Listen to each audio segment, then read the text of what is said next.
Fiona Bruce rushed to calm a BBC Question Time audience member after he launched a fiery attack on Northern Ireland Secretary Chris Heaton-Harris.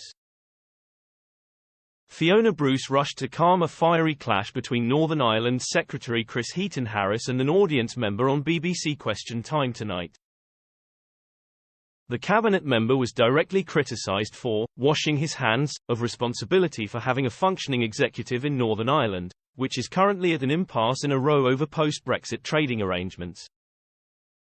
It was put to him that he had imposed a punishment budget on Northern Ireland. The Northern Ireland Secretary rejected this, saying it was a misunderstanding of what is happening here. He said the money was set aside in the spending review, properly and thoroughly, and that Westminster could not impose itself on Northern Ireland. He added, how it's spent is determined by the executive if there was an executive sitting. And as someone did say, what all this needs is a joined-up approach, and that's exactly what you have ministers for.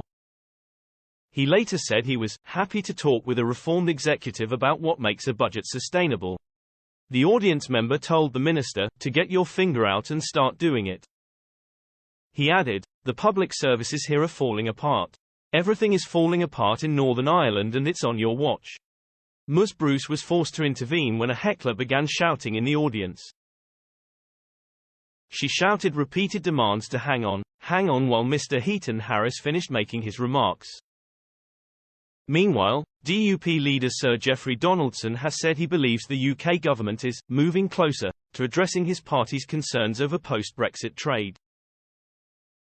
The DUP has been blocking power sharing for more than a year in protest at the internal UK trade barriers created by Brexit's Northern Ireland Protocol.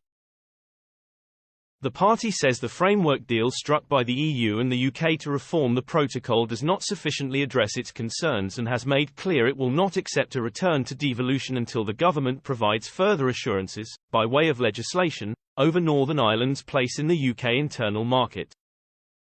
One of the main parts of the framework, the Green, Red Lane system for the movement of goods, became operational at Northern Ireland ports at the beginning of this month.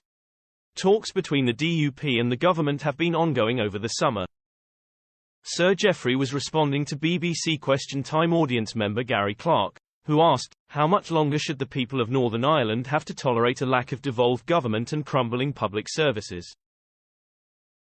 Speaking in Lisburn, Sir Geoffrey said there are elements of the Windsor framework that represent progress, but there remain some areas that still have to be resolved.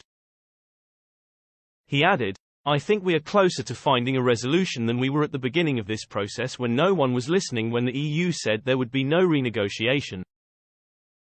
Sir Geoffrey said he wanted to see Stormont back up and running, as Northern Ireland's finances are not adequate to deliver effective public services.